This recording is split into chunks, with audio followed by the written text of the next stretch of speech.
A woman reaches a certain age when either someone says to her or her inner critic says, at your age, you shouldn't, you wouldn't, you can't. Well, here on A Certain Age, we celebrate those women who can, who do, and who will do something amazing. Hi, my name is Lee Hayes. I'm your host, and my guest today is Dr. Cathy Lomartra. Dr. Cathy, for years, has been a chiropractor, acupuncturist, nutritionist, but now she's going into semi-retirement for caring for patients, and she's starting a new adventure as an artist. Welcome, Dr. Cathy. Thank you so much for having me. Congratulations to you on starting this new show. I love it. I love the name, Certain Age, and I can tell you that at this phase in my life, I've never been more certain of my place in the world, my job, my kids, my man, everything that's going on in life, what I like, what I don't like, and it truly is, it's a gift. So thank you for having me. Oh, wonderful. It's so nice to have you. And tell us a little bit about how long were you a chiropractor and why the change now? Well, I've been a chiropractor in Brantford on my own for, this year was 30 years. And it's truly a blessing. Brantford's been very good to me. And I'm semi-retired, but I don't see myself in full retirement as a natural healthcare provider. I love the job, I love the patients, and I'm starting to get really good at it. But now that you're semi-retiring, have you gotten a lot of encouragement to do something new? Well, I never really looked for encouragement or asked permission of anybody. I just kind of did what I wanted to do, coming up with the idea and moving forward with it. And if it was something that I enjoyed, I just continued to do it. And then everybody just kind of came on board and said, wow, that's really great, and I'm proud of you, and keep going. So everybody's interested and supportive, and it's just awesome to start something new. Excellent. Well, let's just talk about women in middle age for a minute, because being a healthcare provider, you've dealt with many women who have hit a certain age or menopause. What are some of the changes that women actually go through, both physically and emotionally, hitting middle age? Well, simplistically speaking, because I think we could do a whole show on it, but simplistically speaking, the woman's body is trying to contend with less estrogen, less progesterone, and as a result of having less of those hormones, there is less of serotonin produced. Serotonin is basically the happy chemical. Antidepressants are called SSRIs, selective serotonin reuptake inhibitors. And what they seek to do is keep more of the serotonin available, and that's how they ward off depression. And just to let you know, in this country, 1 in 4 women is on antidepressants, and they have their own side effects and their own demons associated with them. And I'm not telling anybody to take them or to not take them. I'm just saying that there are other options for women. Just getting back to serotonin for a second, it's a mood regulator. And when women have that sudden absence of serotonin, they start to feel very angry, very anxious, depressed, they don't sleep, and their self-esteem plummets. As a healthcare practitioner, I'm a natural healthcare practitioner, non-drug, and I wanted a full scope of all my options. So going to my own OBGYN, because I wanted to be of help to my patients certainly, but also myself. I wanted to know, what are the medical options for menopause? And she said to me, well, there's hormone replacement therapy. And I said, well, wait a minute. There was a huge study that indicated that women that went on HRT were at higher risk for strokes and heart attacks. And she just, very bluntly said, it's all we got. And she said, if you have anything else, let me know. So there are other things. So, again, briefly, in a nutshell, what decreases serotonin aside from menopause? Well, 2 things that women generally really love: caffeine and alcohol. Also aspartame, cholesterol medications, and antidepressants themselves also decrease serotonin over time. But if nothing else, I guess at this stage, women can realize they're not alone, right? It's not I feel depressed, I'm the only one. It's very common with the drop in hormones, yes. But then some things that you can do to increase your serotonin levels. First is bright light. We're told don't go out in the sun. It's bad for your skin. Go out in the bright light. Get enough of the sun. The sunshine will help to create serotonin in your system. And when you come back from a day at the beach, how good you feel. You get your vitamin D stores up. Vigorous exercise. Walk briskly. That will also increase serotonin levels. There's dietary considerations. Turkey, meats, eggs, greens, nuts. These will all increase your serotonin levels. With herbs, I love wild yam and chaste tree. Excellent results with women with lowered serotonin, hot flashes. There is adrenal support. Not really addressed by the medics, but your adrenals are two walnut-shaped glands that sit on top of your kidneys, and their job is to respond to environmental stresses. So there are some supplements, nutritions, dietary changes that can boost your adrenals and help you to cope with the stress that there could be in your life. And the other caveat, too, is go for quality supplements, because I've had women say to me, Doc, I've tried wild yam or I've tried black cohosh. It didn't really work for me. Well, you've got to get good quality supplements, good pure organic supplements. Best to see some type of a healthcare practitioner that gets the best of the best. And they are usually the best value also because they're going to work. They're effective for what you want them for. Fantastic. No, those are really great tips. Now, what about emotionally? So we're talking a little bit about the physical issues. Some women, and I know you've talked about this, can actually be emotionally degraded or even publicly degraded because symptoms like hot flashes can be very embarrassing. What do you do if you are emotionally degraded by maybe a man in a meeting or in a public place where maybe you do have a hot flash and you're embarrassed? How do you respond to that? Well, I can kind of picture, there's a lot of women that are career women, and they're in a big board meeting, and there's a lot of activity. Their credibility is on the line, and I can understand that there's some pressure there. And then you have somebody who's maybe a little bit, a gentleman maybe that chooses to be a little disrespectful and call her out on having a hot flash. I don't know, my response would be, and again, I'm in my own business, so I'm my own boss, but I can say, I have soul rockin' sex with my man. And I might be reaching for something to cool off, but it's better than you reaching for that little blue pill. And then you gotta babysit Junior for 10 or 20 minutes. So there is a silver lining to this as well. The silver lining is that technology is bringing forth the little blue pill into breath mints and rub-ons, which are a little bit more discreet. Okay, so I see men have their issues too. Yes, but, they do. That's all right. So now,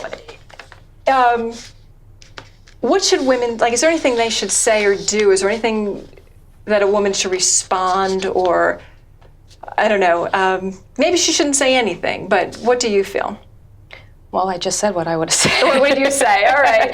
That's what I would have said. But maybe, but do you ever feel that a woman has to explain herself, or you just go on with the next moment? Move right along. And at this point in a woman's life, most women are, that are at this level very often are career women, and they kind of know how to give it back. Excellent. So now what about you? Have you're middle-aged, right? Have you slowed down at all, or are you looking for the next thing? No, I haven't slowed down at all, and my credo is you're green, you grow, you're ripe, you rot. So I always like to, do something that's new, maybe a little bit scary, so that I'm not just stale, and something new gets me up in the morning, gets me researching. I love being in my head. I love to wonder what it would be like to, I don't know, maybe have an adventure and go photograph grizzly bears. When my next thing is the salmon are going up north to spawn, so then the bears are going to come out. What do you say we do a tour and go take some pictures of the bear? I think that would be just the coolest thing. So don't slow down, keep doing it depends things. on what the woman wants to do. It depends on, I don't know somebody else's background, but you don't have to. It's not like, oh, you're getting older, so you're expected to slow down. Well, don't do anything that anybody expects of you. If you don't feel old, you're feeling good, move it, sister. Just keep going. Now let's talk about what you're doing. This is what I'm so excited and why you're here. You've started something entirely new. Tell me, how did you get into art? You are an emerging artist. Well, I love art, but I do have one more thing I wanted to say. I do want to back up a little bit, because you had, said, well, what should a woman do if she is degraded? I had one thing that did happen to me. I was not hot flashing, but I did have one thing that happened to me. I was being deposed. I was in my little office, in my little reception area. A patient had had a motor vehicle accident. So it was a big case. A lawyer from each side came to my office, and they had a court reporter, with the, recording everything. So the opposing attorney was opposite me, and I was being deposed. At this point, it was almost 3 hours of questions regarding the patient's file. And towards the end, like before the last 15 minutes or so, he asked me a question that I would have been speculative. If I answered it, I wasn't about to answer it. He was trying to catch me, and I would not answer the question. It was kind of like that scene from My Cousin Vinny with, it's a trick question. So I wouldn't answer the question. So he was a very tall man. So my office is very small, and we weren't that much further apart than us, and he opens his eyes like this, and he leans into me and says, you just don't want to answer the question. And I kind of took issue with that, and I don't like anybody pointing a finger at me, but I pointed a finger at him, and I said, I am not answering the question. I am not psychic, and I'm not answering this question. And the attorney for the patient said to me, well, that's the reason why you don't want to answer it. Yes, I'm not psychic and I'm not speculating. So the intimidating attorney kind of leaned back in his chair and he says, well, maybe we got off on the wrong foot. And I'm like, yeah, you got 2 wrong feet and 2 ugly shoes.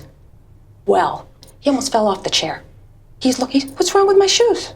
Is there something wrong with my shoes? Why don't you like my shoes? Meanwhile, the court reporter is recording everything. It was very funny.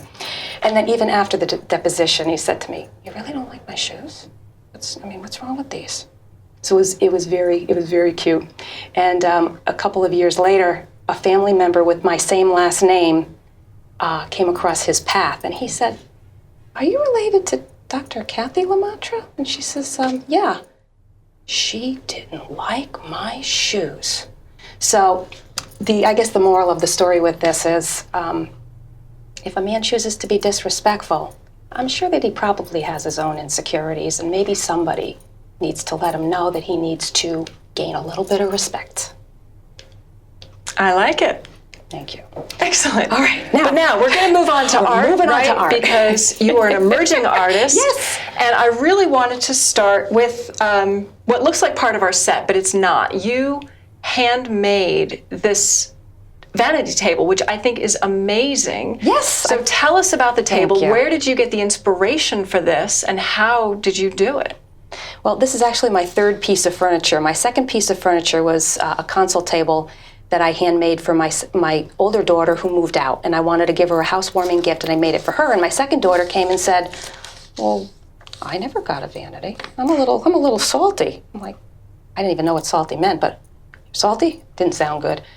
She said, well, I want a vanity. So I decided to surprise her, and this actually turned out to be a piece of furniture that can do 3 different things. I call it a jewel van con, because she wanted a vanity, and she wanted specifically the vanity that was going to have the mirror just like this in the middle. Mm-hmm. Well, I went 2 steps further, and both of these other ones open as well with mirrors. Fantastic. And it's lined with pink velvet on the inside. The top is mother of pearl. These are mosaic glass tiles, because I also do mosaics.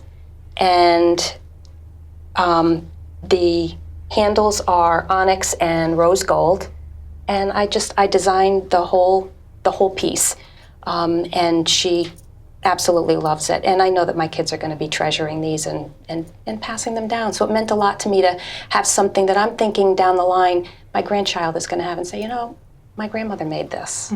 Or, my great-grandmother made this. So hopefully it's gonna stay around down a few generations. Well, it's absolutely beautiful. And Thank I know you did this for your daughters. You have Yes. two lovely daughters. Yes. But did everyone in your family encourage you? I believe you had mentioned your father was not as supportive. How did he feel about you starting on a completely new venture and building furniture? Well, what happened was I wanted to create an art table because I started painting. That's how I got my start with all of this. And I wanted a 6-foot by 3-foot table, and I wanted to make it. So my boyfriend, John, and I were over at my parents' home. So I was telling my dad, I really want to make this table. And he looks at me and he said, stick with what you know. Well, this is my father, supposed to be like the most supportive person. And I said, well, what do you mean? Stick with what you know. In other words, being a chiropractor. So he's like, well, how old are you anyway? What do you want to start a project like this at your age for? How old are you? I said, I'm somewhere between 30 and 100. And he says, nah. He says, you don't want to get into it. Too much for you. You don't want to get into this. So, we left, and it just put a little bug like right there. The next day, it had been on my mind. And I said, the next day, I figured out how to do it. I called Home Depot. I was all by myself. I didn't tell anybody. I called Home Depot, and I said, hello, Home Depot. Do you have this wood in stock? Yes. Could you cut it to my specifications? Yes. Would you load it in my car? Yes. If it doesn't fit, will you deliver it? Yes. See you in 20 minutes. Went up there. There was a young man in there who did everything that I needed to create this table, got me the wood screws, got me everything I needed, got it home. I didn't tell a soul. And my neighbor, first thing Monday morning, saw me at like 6:30 in the morning working on it. And he comes over, he says, what are you doing? And he's a carpenter. So I told him, he says, no, you want to use wood screws. He said, here's my tools. Oops, I gotta go, bye. I'm like, where are you going? I don't know how to use this. I had wood shop in 7th grade. That was my extent of my knowledge of woodworking. But that was Monday morning. By Thursday, the table was completely done. And my parents came to the house for Easter, which was the following Sunday. And I said, look at the table I have. Like a typical man, they kind of shake the table. He says, sturdy table. So you bought this table. I said, I made the table. How rude you were to me. I made the table. And he had this look on his face almost like, it was like reverse psychology, which I guess I'll never know. But I would have gotten to the table probably, this was like March. I probably would have gotten to it maybe August, something like that. But he just put such a torch under my butt to get this thing done that it was done in 4 days. So I actually thank him for this. And then the next was the console table, and the third was the vanity, the jewel van con, because you could put jewelry in there. You could use it as a vanity and put your makeup in there, or you could use it as a console table, maybe put a piece of glass and then like a lamp on it for when you first come in your house, and you come home from a hard day's work, you flip the light on, and this is what you see. Well, this is definitely an amazing thing. I love it. And I love that you suddenly just decided to do it, even though Dad said you should stick to what you know. Yes. But I know you didn't stop here. And when you opened this, I noticed some things inside. Could we just talk about those? Because Sure. I know you also do other art, so I thought it's right there. Let's talk about this. Well, I do have a confession to make. I am a total YouTube junkie. Total junkie.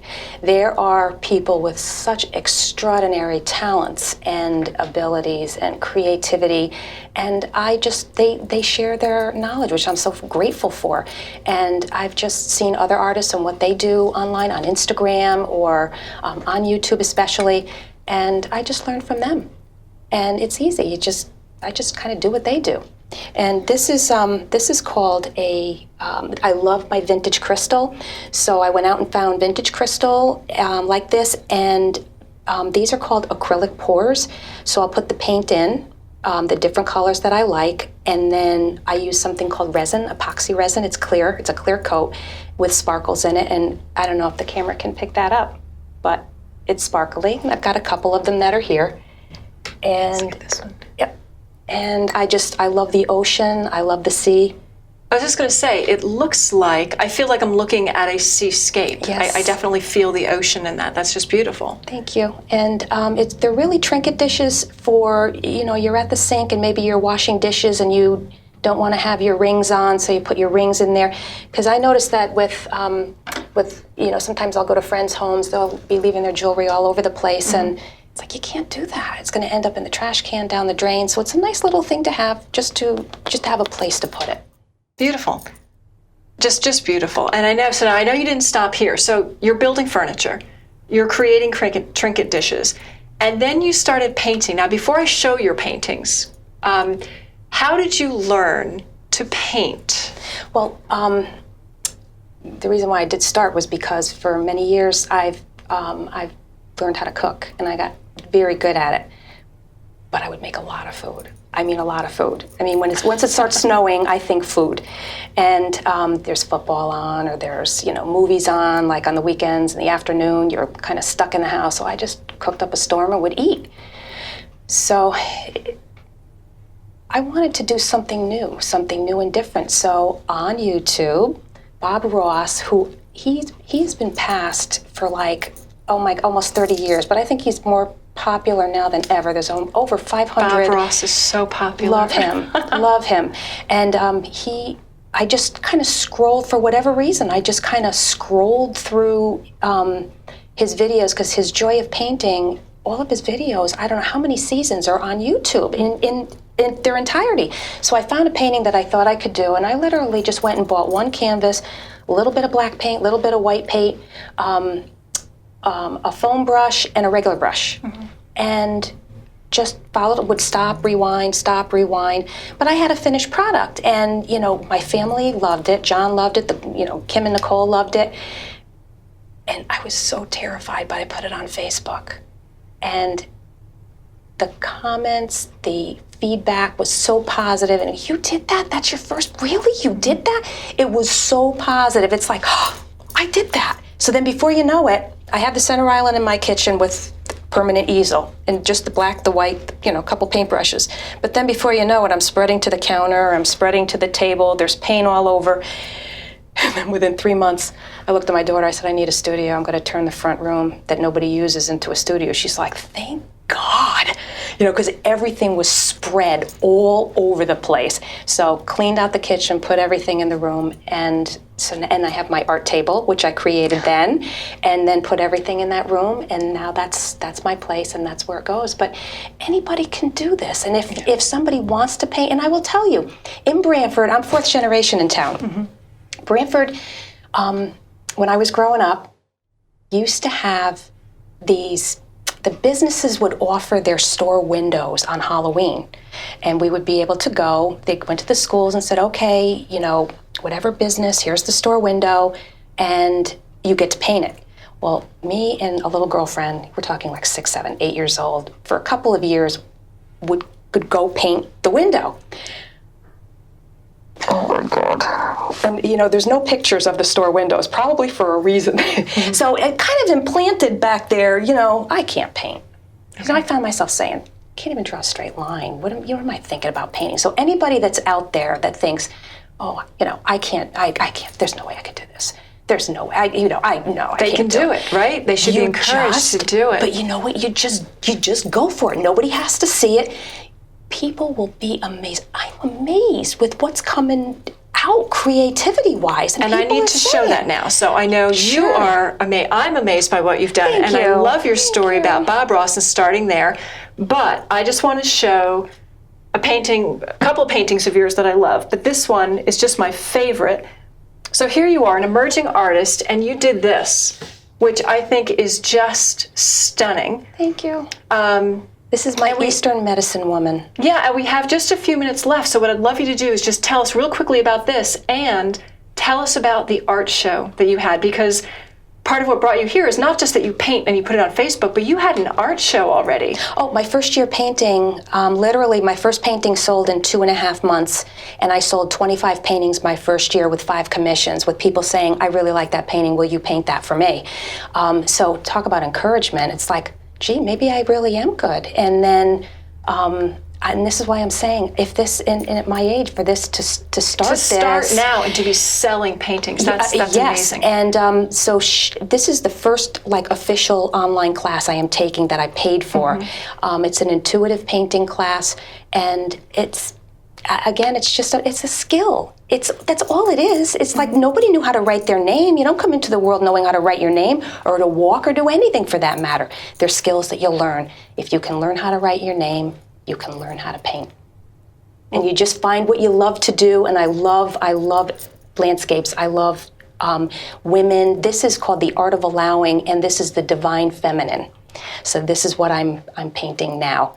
And the art show I had a week ago Sunday was to benefit a foundation called Kid You Not.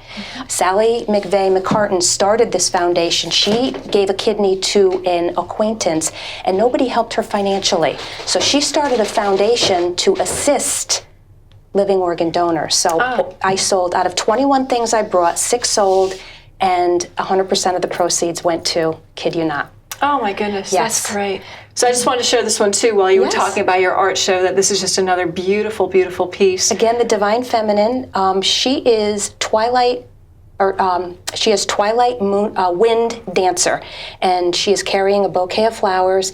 And what's prominent also is the scarf that she's wearing. It's freedom. And she's celebratory. That's what I want. And again, I love the ocean, so she's dancing on the beach. And just the wind, and again, just the freedom and the celebration. And this is what I think about this phase of life. Every phase is wonderful. It's what you make of it. I love life now. It's wonderful.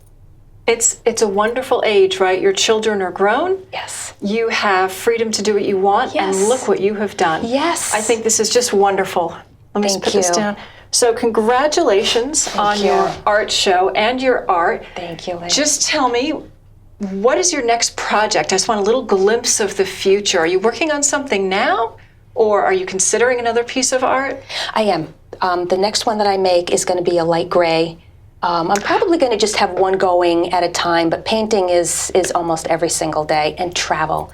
I truly do want to go photograph wildlife. I would love to get more in nature and travel and just really enjoy seeing the world. And that's what this age can afford, because you think about it, what are our commodities? First is our attention, certainly, but it's our time, our energy, and our money.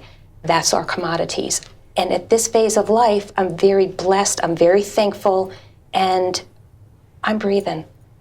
I'm moving. It is a beautiful world with beautiful people in it and beautiful things going on all the time. I want to see the world. Fantastic. I love it. And you said, we were talking before, that you actually brought sort of a little piece of that home. You have your own show, right? You've done healthy living for years in Brantford. And you had talked about bringing your travels back with you, that you did a lot of shooting when you were in the Mediterranean and brought back a lot about those recipes, right? And Yes. the healthful eating in the Mediterranean. So wonderful. Well, thank you so much for being our guest at a certain age. It was a pleasure. And thank you all for watching A Certain Age, where we celebrate women who are doing amazing things. I'm Lee Hayes, your host. Please join us next time.